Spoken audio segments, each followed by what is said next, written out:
Welcome back to my channel. My name's Chica Angel. I did these things and I lost 60 pounds. One of my reels is going viral right now, and surprise, surprise, this is the one where I give tips on how I managed to lose 60 pounds. My CEO recently gave me this book that I started reading a couple days ago. I'm gonna link it down below.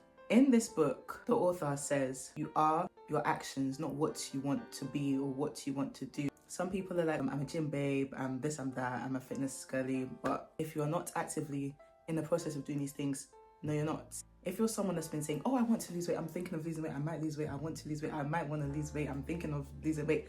You are what your actions are. So if you've just been thinking and saying that you're gonna be on your weight loss journey and you're gonna lose weight and you're gonna start your fitness journey, you are not that girl. In your head you might be, you might feel like one day you might be, but that's all it is, a feeling. Sorry to break it to you. You are not that girl until you start taking actions. So don't watch this video if you're not ready to take action.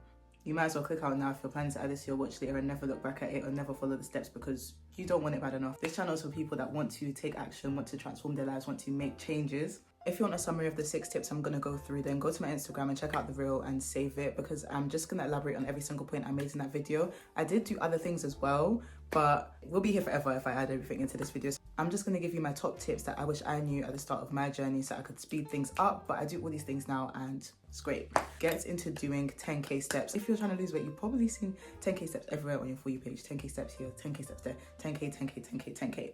Now, if you're not used to taking steps or walking or running or any of that stuff, this might sound a bit intimidating, but once you start it, it's really easy. For me, I like to take my 10k steps normally by a canal, and I do it on my way actually going somewhere, and I don't have much to go throughout the day. If you have the time, try to take 30-minute walks throughout your day sporadically so it doesn't feel like you're forcing 10k in one go. And if you feel like you don't have the time, wake up earlier. So sometimes when I'm really busy throughout the day, what I'll do is I'll wake up a bit earlier, whether that's 6 a.m, whether that's 5:30, and I'll literally just get up and start taking steps. A lot of people get up and their first instinct is to go on their phone, scroll on TikTok, scroll on Reels, maybe Snapchat. As soon as you get scrolling, it doesn't stop. It never stops. So what I'd advise you is if you ever realize you're scrolling or you ever pick up your phone real quick, try to get up and get ready or get out of the house. You don't have to hit 10k in the morning, but it makes hitting it throughout the day so much easier because you've already got that momentum going. So you can do some in the morning, some during lunch or midday, and then some in the evening as well. I follow a lovely girl on TikTok. I forgot her app, but I'm gonna probably include it here. She does 20k steps a day, every single day, and she documents it too. If she's able to do 20k steps every day, I know you can do 10k steps. If you can't do 10k, start off with 5, then 6, then 7, then 8, then 9. But trust me, I know you can do 10k steps. Give yourself the goal of 20k, and if you fail, you'll hit 10k. You could also go for walks and then continue your 10k steps at the gym on a treadmill if you don't want to walk into random areas. Something I like to do as well is when I'm running errands, I like to walk to where I need to run my errands. And if I have a lot of bags to carry or whatever, I might take cab back or take bus back or take the train back. But as long as I walk there, I've got my steps in. Sometimes I walk back as well, but it just depends on what you're up to and what your schedule is looking like. Before I started taking intentional steps throughout the day, I didn't realize how, I want to say lazy. I wasn't lazy, but I just never used to leave the house. I used to be like, oh yeah, I don't want to be outside. I want to be inside. I want to be in bed. I want to be warm. But your health is rotting away. You need to be active. You need to be taking your steps. You need to be moving your body. Let's move on to tip number 2. I'm going to need you to get a gym membership. For the first 2-3 weeks at the gym when I started my fitness journey, the only thing I did at the gym was go on the treadmill. The only thing. Because first of all, I was trying to get myself into the habit of actually getting to the gym because that is hard. What do you mean I'm going to the gym? I'm not a gym babe. Well, I wasn't a gym babe at the time, so it was a bit scary for me. Then I had to deal with gym anxiety, so I needed to mark my territory. I needed to know what was going on, scope the scenery out, see the vibes, see what people are like there, see what equipment I can use or what I can't use. I just felt very uncomfortable, so I did not want to put too much pressure on myself to be doing the most. So I kept it simple, nice and easy by just sticking to treadmill. And I would literally go on a treadmill about 5 or 6 days a week. And I feel like when you start your fitness journey and you start being active and you start doing sports and activity and working out, at the very beginning of your journey, that's when you're able to shred the most weight because your body is in shock. It's not used to all this movement you're doing. It's not used to all this action you're putting in, all this work you're putting in. So the weight sheds off pretty quickly at the start. So once you start, be very consistent. Be very, very, very consistent at the beginning. I would spend 25 to 30 minutes on the treadmill. I'll be on 15, 5, 30 or 15, 5, 25 because it's not every day I can do 30 minutes. Sorry, but I'll do my best. So 25 works for me, 30 sometimes, but that was me pushing it. 25 minutes to 30 minutes, no stopping. That was my sweet spot. The time goes by really quickly. You can be scrolling on TikTok, which you were gonna do anyways, but at least now you're being active at the same time. When I'm on the treadmill, sometimes I like to read my Bible. Time goes by really quickly. Sometimes I watch YouTube videos, sometimes I listen to podcasts, just keep up to date with what I would normally do at home. So you're killing two birds with one stone.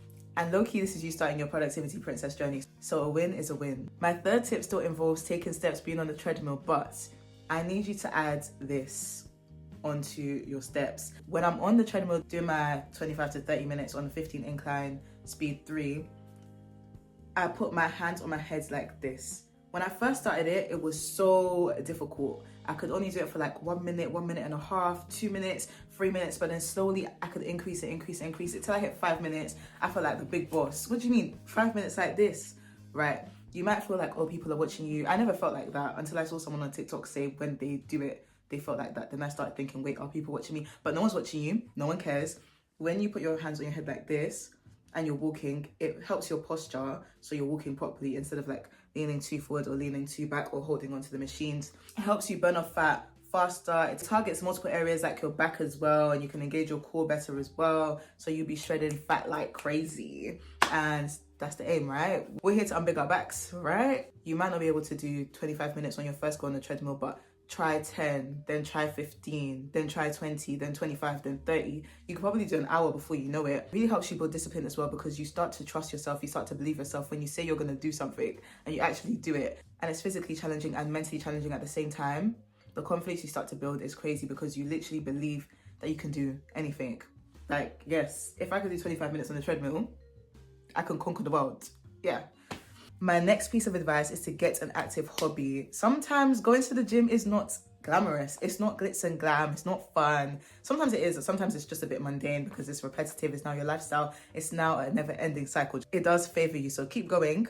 But sometimes you need a break from all of that. So my active hobby that I do is ice skating. I do go to ice skating classes every single week. I also like to roller skate with my friends here and there. And it's nice to have a hobby that just lets you feel free. It's not related to work. It's not related to making money. It's not related to anything complicated or complex. It's just related to you having fun. Try to find a hobby like that, but try to make it a sports one. Recently, I joined a travel community and they also do leisure activities as well. So I went for a tennis class a couple weeks ago and I'm going to go for another tennis class in 2 weeks' time.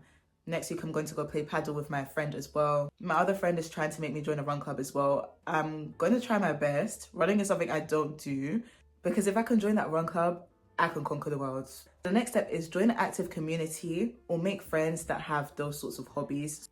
So it motivates you to live that type of lifestyle. Your norm in life is what you surround yourself by. For example, if you surround yourself with people that are constantly complaining about life and stressing and crying about their struggles in life and all of that stuff, that becomes your norm and you'll start to feed into that and you'll start doing that. And you guys won't see anything wrong with it because you're just comforting each other in your sorrows and that's all you know. If you surround yourself with people that are happy in life, they like doing activities, they like doing sports, they like working out, they like eating healthy, it may not be your norm at the start, but once you get into it, that will become your norm, that will become your life, that will become the new you.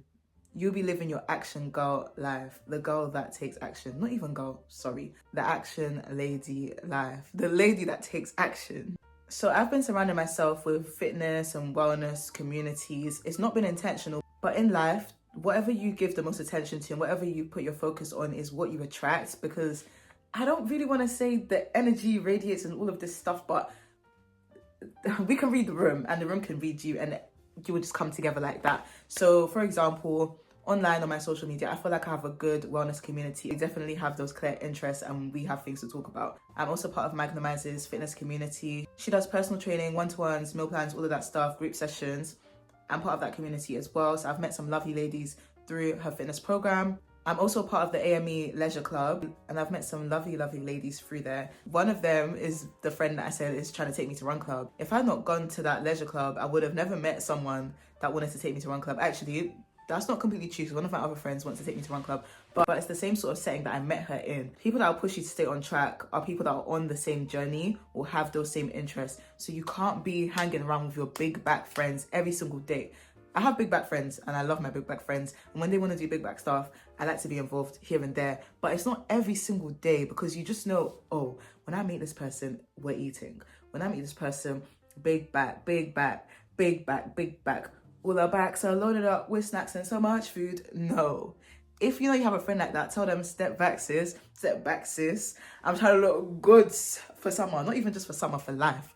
Step back sis. I'm not saying distance yourself from your friends or not on that journey. I'm just saying meet people within communities or meet individuals that are on that journey to make it easier for you to stay on track and stay focused. Speaking from personal experience, none of my friends that I had before my fitness journey have been encouraging me to keep going. It's only now that they see the results, they're like, wow, well done, whoa, yeah. But as the journey is going on, they're not really invested, and I don't feel any type of way about that. They have their own lives and their lives don't really involve fitness or wellness, and that's fine. But if you want people that are on that journey and that will encourage you whilst you're still on that journey, whilst you haven't lost the weight, whilst you're still big back, then you need to align yourself with people that are already on that journey. You can't try to change people.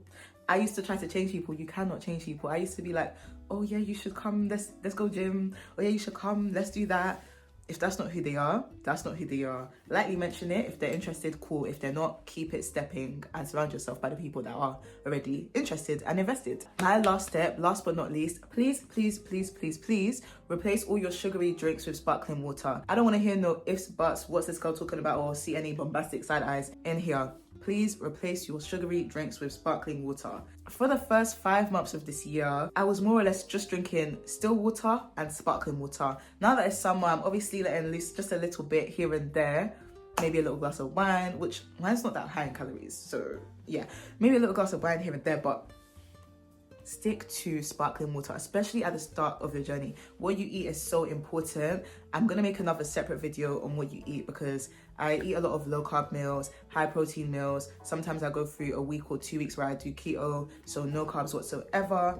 And this helps me see progress really quickly. If you're not new here, you know, as I said in my other video, I put the UK on keto. I lost 2 dress sizes in 4 weeks when I first ever did keto. That was back in 2022. I gained all the weight back again because I'm just a big back girl. Actually, I was just a big back girl, but I've lost it all again, which is why I'm sitting here making this video. I have been through my weight loss journey about 3 times now. So when I say I know how to lose the weight, I know how to lose the weight. And this way that I've done it is the most efficient because I'm not just on a weight loss journey. I've switched my life to a wellness lifestyle. I will never be big back again. I can bet my bottom dollar on that, even though I don't have dollars because I'm English, but I could bet my bottom dollar on that if I did have dollars, and that's for sure.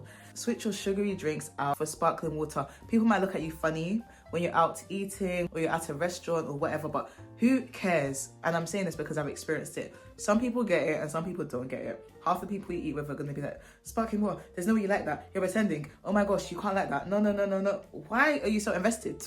Why do you care about my drink so bad? Buy me a drink then, since you're so invested. I thought not. But they don't care for real. At the end of the day, nobody cares what you're doing for real. Another point I'd like to add, you might be hesitant to drink sparkling water because you genuinely just don't like it. That used to be me. Suck it up, put some ice in that drink and get a slice of lemon or lime and get a pretty straw and drink that up. Because that is your new cocktail for this season. Yeah. No, the taste is an acquired taste. You'll get used to it, trust me. You'll get used to tasting healthy stuff and just enjoying healthy tasting stuff and not really wanting to eat sugary stuff. And once you get into that, it's going to be easy peasy. I will be releasing a generic meal plan soon. I'll be releasing a breakfast one, a lunch one, a dinner one. Might make one for snacks. I'm not sure if I'm going to leave that just for my one-to-one clients. Don't know yet, because a lot of you guys say you want to do low carb, you want to do keto, you want to cut down the sugary stuff, but you love sugar. You need a little something to chew, a little eba or something. Trust me when I say I know how to eat good whilst eating healthy, so I can put you guys on for real. Anyways, thank you for watching. Share this video to anyone that would benefit from it. Bye.